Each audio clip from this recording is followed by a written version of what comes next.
Olá, meus amores. Hoje vamos relembrar um pouquinho do que a gente viu e ver algumas coisinhas a mais folheando o nosso livro. Então, tia, não vai aparecer muito, tá bom? Então, vamos lá, prestem atenção. Então, segundo ano, nós já vimos que nós temos vários objetos ao nosso redor, na nossa casa, nossa volta, e muitos desses objetos são feitos de diversos materiais. Alguns desses materiais podem ser impermeáveis, que é quando não são atravessados por líquidos, como é o exemplo da panela, que Tia Ellen citou muito esse exemplo.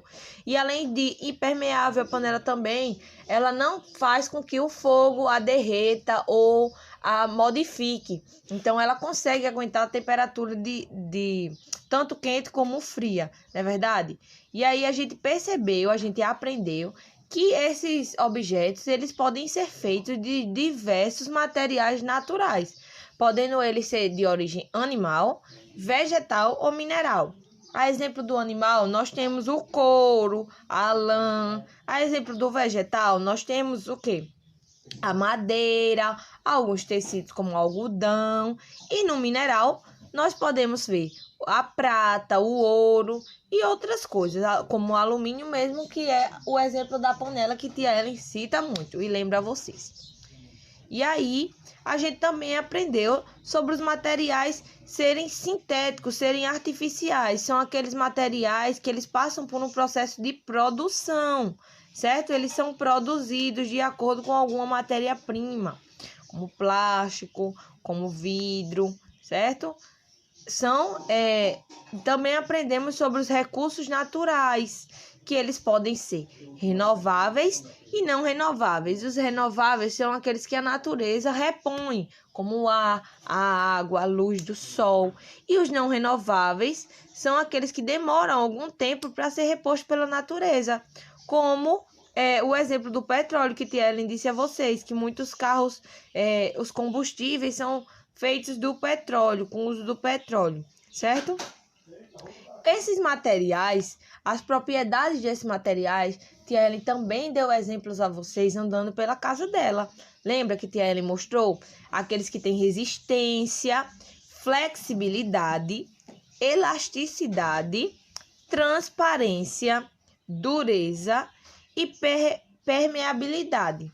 Foram esses os exemplos das propriedades dos materiais. E hoje nós vamos ver que alguns podem ser transformados, alguns materiais eles se transformam.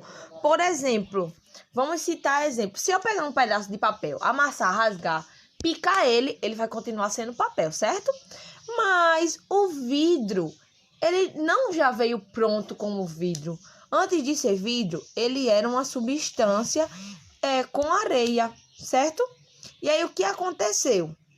Aconteceu que houve uma mistura e foi colocado em um lugar quente, e aí apareceram o vidro, certo? Apareceu esse material transparente que a gente conhece como vidro. Então, o vidro ele é composto de uma mistura de areia e outras substâncias que é aquecida em fornos quentes, certo? O fogo, ele é um reagente de transformação. Muitos materiais, quando eles são aquecidos, eles dão origem a outros materiais. A argila também. A gente conhece a argila, né? O barrinho, que a gente já fez até esculturas com ela. Pronto. Se vocês sabiam que a argila, quando é colocado em um lugar quente, em fornos quentes, ela pode virar cerâmica? Pois é, ela vira cerâmica. E a cerâmica é um objeto produzido desde a antiguidade, desde a pré-história, muito tempo atrás. Então, ao decorrer da história do homem, ele vem produzindo esses materiais e vão vendo essas necessidades. As necessidades que ele atende, de acordo com essas necessidades que ele atende, ele vai produzindo os materiais que hoje a gente usa, que hoje a gente tem, tá? Eu espero que vocês tenham compreendido direitinho a nossa aula. Vocês têm essa atividade aqui do livro de vocês para fazer, certo? Eu espero que vocês tenham compreendido tudo direitinho. Qualquer dúvida, podem me procurar. E eu quero chuva de 10 na nossa disciplina de ciência, certo? Um beijão.